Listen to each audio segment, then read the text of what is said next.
Hello, welcome back to my channel. Today is actually going to be a little bit more of a chatty video. I got this huge drawer, not huge, this drawer thing from an acquaintance a while ago with a lot of sewing notions in it. See if I can lift it. Okay, yeah, this. I kind of went through it, but it's not so organized, and that's what I want to do today. While I do this, I wanted to tell you a little bit more about how I started my brand, why I started my brand. I even made notes. I'm going to dump all these buttons out, and then I'm going to make each little container its own color. I think that might be easiest. It'll be like my own little button store, you know? That'll be fun. Oh, I found a lavender thread, and you may have noticed I'm missing a button. I have it in my pocket because it came off this morning, and I knew I wanted to film organizing this, but this is literally the exact color. Okay, I need to sew on my button later.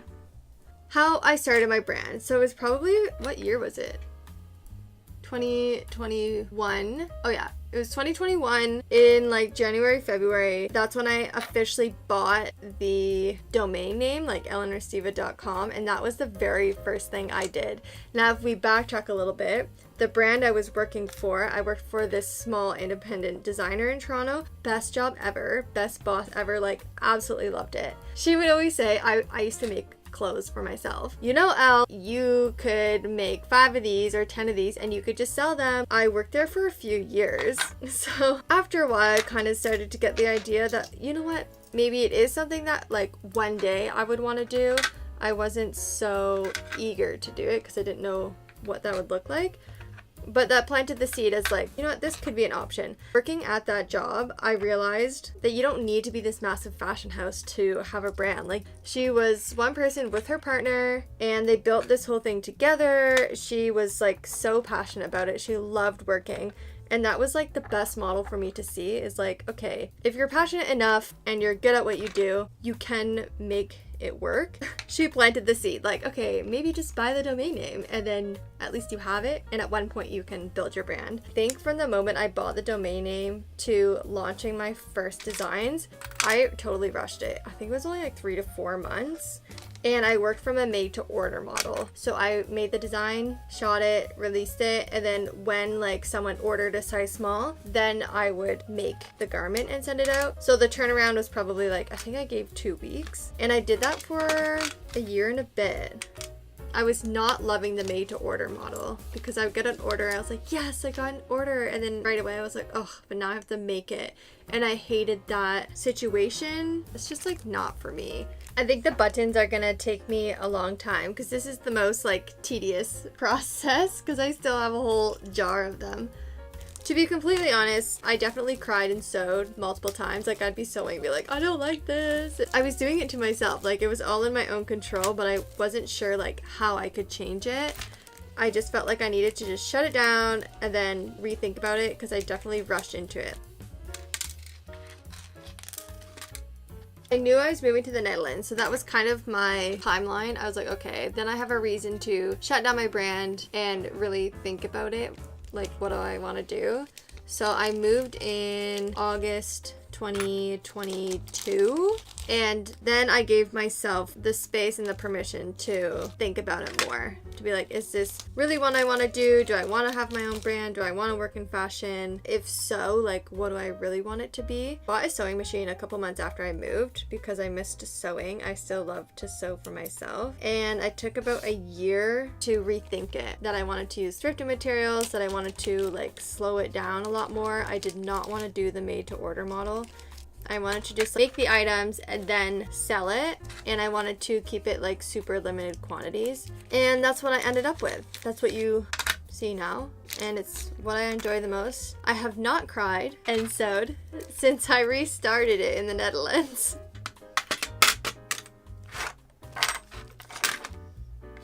I organized all the buttons. This is my green and red, gold, brown, whites, creams. I had a lot of black ones, so I have 2 black containers. They're all a mix of size, and I noticed a lot of them are like one-offs, 2-offs. These are my huge buttons. Like look how big it is. Face for scale. And I actually have 1 spare one, which is nice.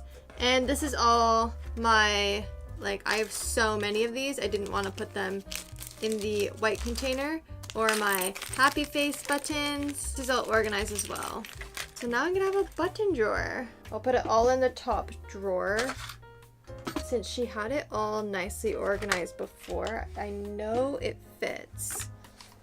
Gold, white, brown, empty one for future buttons. Oh, this looks nice. Okay, next drawer. What is this? Oh, patches. Okay, that's like useful, I guess. Tracing paper, also useful. Oh yeah, these are my new shears, but they really need a sharpen. I need to figure out where I can get them sharpened. I really don't know. This is the Amazing magazine, which can go with my other books. Okay, and now we're getting into all the like ribbons, trim. So I think this will also need some boxes, which she already has.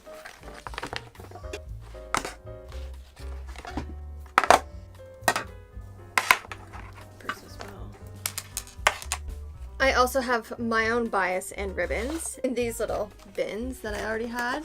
I think I might actually try and keep this contained in here. I have so many scissors now. 1, 2, 8, 9, 10 pairs of scissors. Why do I have 10? How did that happen? What? Well, I will say 5 of them came from this. So I only had 5 before. Where were we? Oh yeah, rebranding, starting the Netherlands. Honestly, starting a business in another country that is not your language, not easy. And legally, everything has to be in Dutch. So I just asked my Dutch friend a lot to like translate things for me. Also Google Translate. Everything is definitely a learning curve for sure. I'm kind of glad that I was naive to it, because now it's just like, you just accept it. And then when it gets hard, sometimes I just cry for a second and then I figure it out. If I failed, like whatever, at least I tried. Where do I put trim? I have wavy trim. This is all my elastic in different sizes, my ribbons, and all my bias binding. See what fits. That fits pretty good. Now for thread. This thing of thread.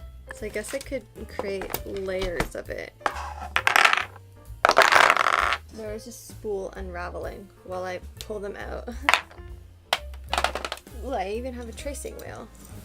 Nice. After it's organized, I'm going to show you the final result, because this is very satisfying.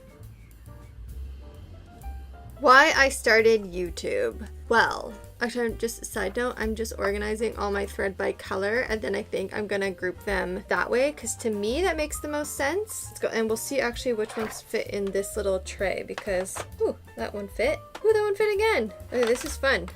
This is like satisfying. It fits. Oh, that fits too. But back to YouTube, why I started. I watch a lot of YouTube. I am a big YouTube consumer. I watch a lot of house content. Love house content. But also some fashion, not as much as you would think actually. And I watch a lot of illustrators, and the illustrators who are full-time YouTubers. And then they share their whole in behind the scenes of their illustration business. And that's kind of what got me thinking. I was trying to find a creator who shared all the behind the scenes of a fashion brand, and I could not find anyone. Like, of course there's some, I'm not the first one to do it. There's a lot of creators who sew on YouTube, but they make something for themselves, and I wanted to see someone who thinks about like, how is this garment being produced? I wanted someone to basically do what I'm doing, and I wanted to watch that, and no one was doing that. So I thought, okay, something is missing, and maybe it can be me who fills that. So that's why I started. Okay, I'm gonna quickly just organize this, and then I'll come back to you because I need to focus. I'm getting distracted when I'm like trying to talk but also organize in my head. So I'll come back to you in 1 second.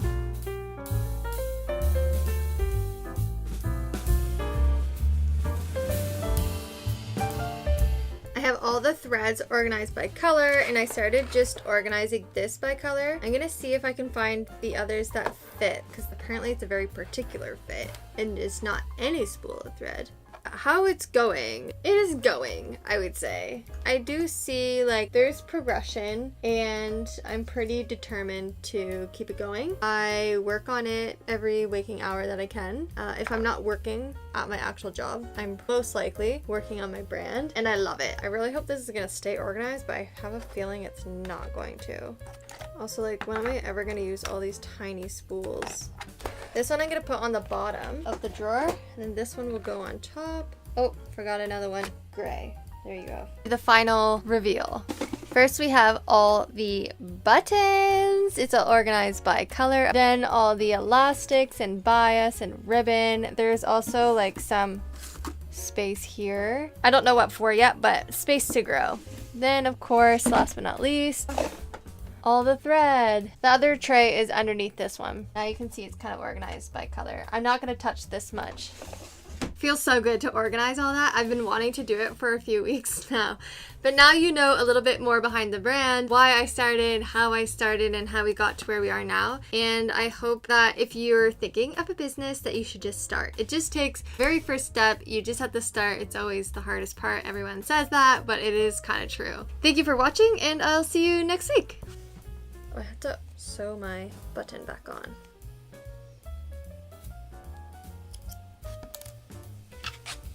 Perfect.